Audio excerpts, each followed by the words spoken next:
আফসা মাল্লা কইছি স্বামী বলে ছাড়া ভাত খাওয়া খাই দেখতো এটা যন্ত্রণা খাওয়া যায় তুই কত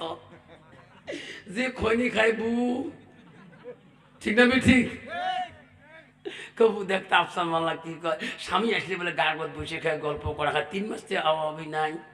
হঠাৎ করে আও করা যায় তুই কত কত নাকে ডাকে ঢেকি ফেলেছ ও আর শুনি যে বু কলজে খায় থরথরে কাঁপে মোর এলে কথা কত নাকর ঢেকি ফেলেছ বেসা কাহু কোনোদিন কয়ে নাই এলে মই জানো অন্তর জানে মনটা কাঁদে বেসা খালি মন আদার করি বেড়ায় এলে ও আর শুনি আসে একটু ঘুমের ভাঙ নাই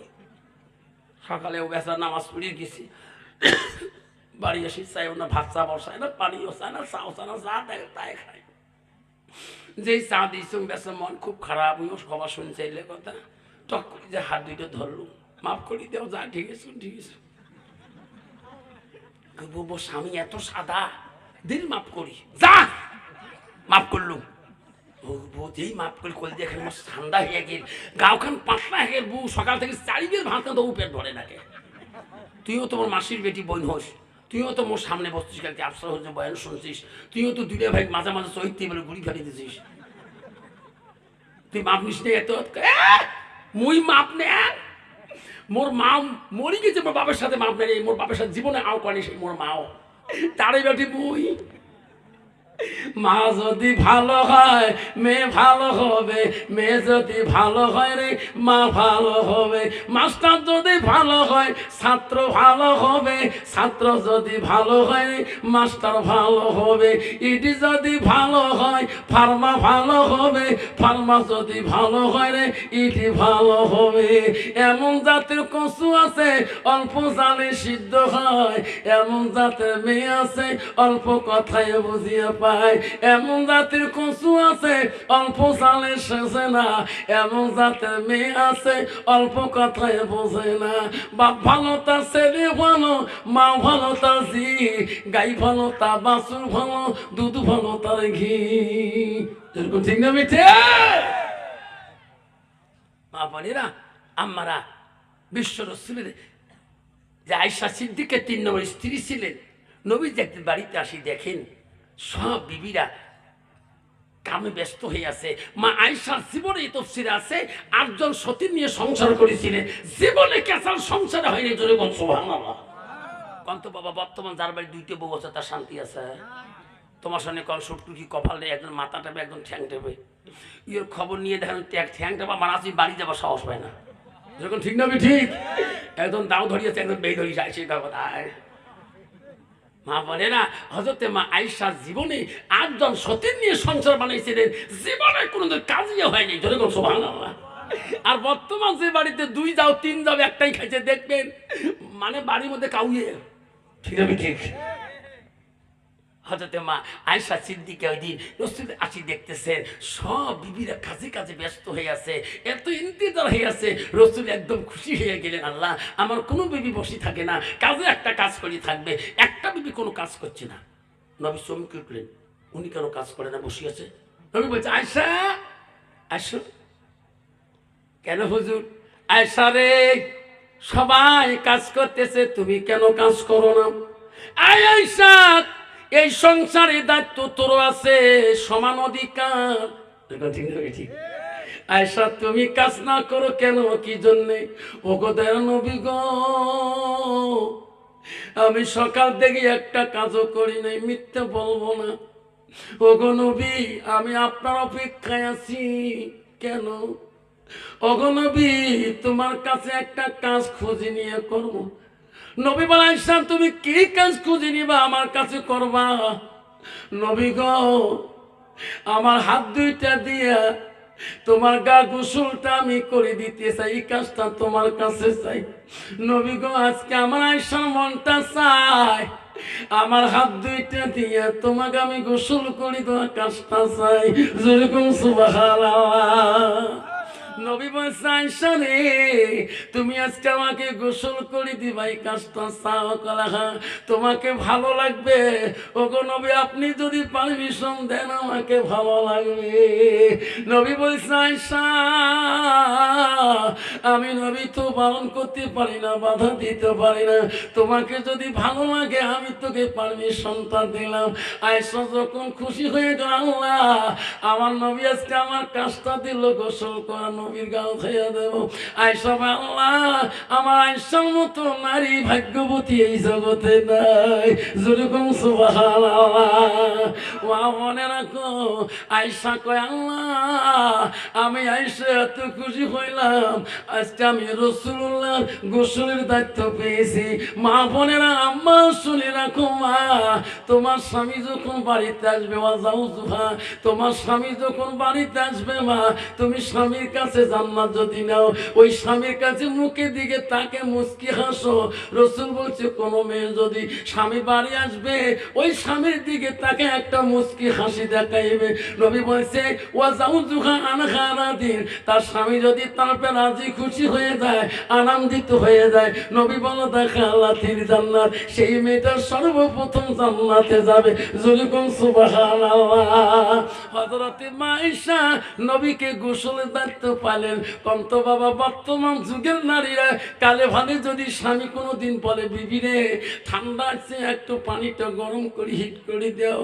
পানি যদি কালে ভালে হিট করে দেয় রে বাপ আর যদি কলটা ঠাসি যায় কলটা ঝোঁকে যায় দেখবেন 3 ঠাসতে কলের চেক বল ফাটে ফেলা ঠিক না ঠিক মা বলে না তোমার জায়গা নাই রে মা কার পানি ঠাসো তুমি কার পানি ঝোঁকে দাও তোমার তুই ঝোঁকা কয় না ঠাসা কয়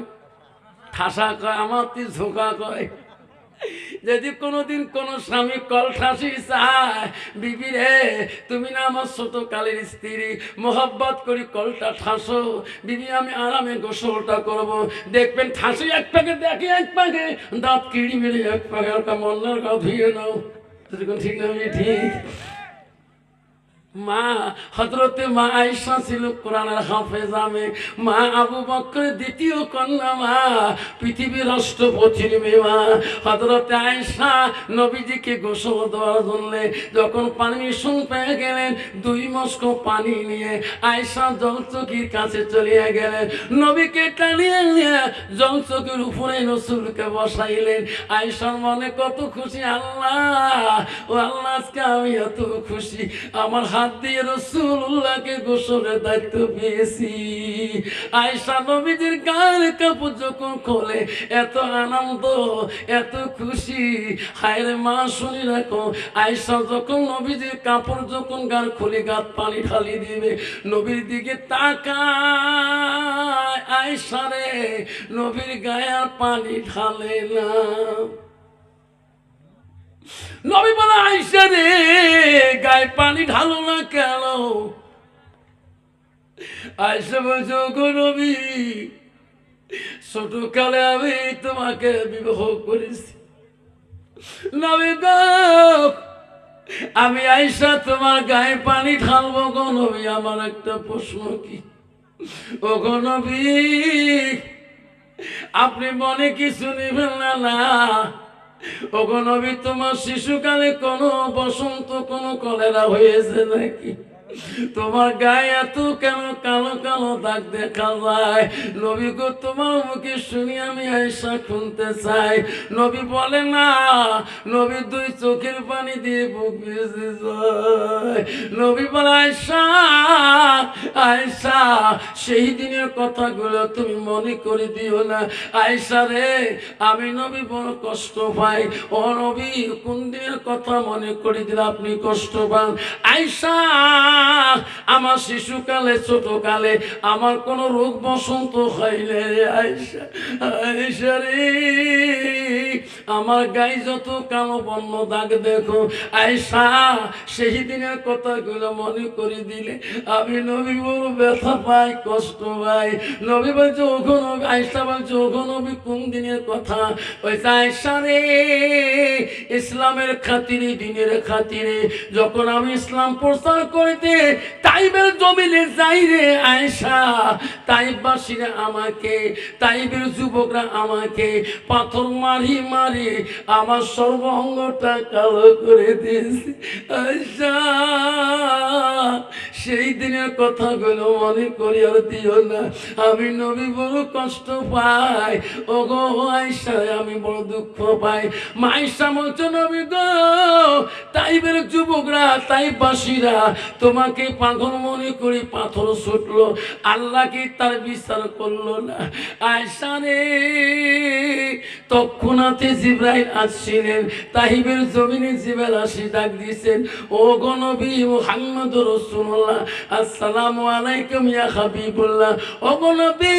কাঁদবেন না, আমি জিবরাইল আসলাম। তাইবের মানুষ তোমাকে যত কষ্ট দিয়েছে গো নবী, আল্লাহ আমাকে পাঠিয়ে দিল। ও নবী গো, আপনার জবান দিয়ে যা বলবে আমি তাইবের জমিনকে উলট পুলট করে দেব। ও নবী, আপনার জবান দিয়ে বলেন। আয়েশা রে, সেদিন আমি জিবরাইলকে বলছিলাম, জিবরাইল রে তুমি চলে যাও, তুমি ফিরে যাও, আমি নবী তাইববাসীকে অভিশাপ দেব না। তাইবের মানুষ আমাকে না চিনতে পারে, তাইবের যুবকরা আমাকে না চিনতে পারে। জিবরাইল, একদিন আমি নবী মারা যাব, ও জিবরাইল তাদের বংশ থেকে আমাকে একদিন নবী করে বানিয়ে নেবে।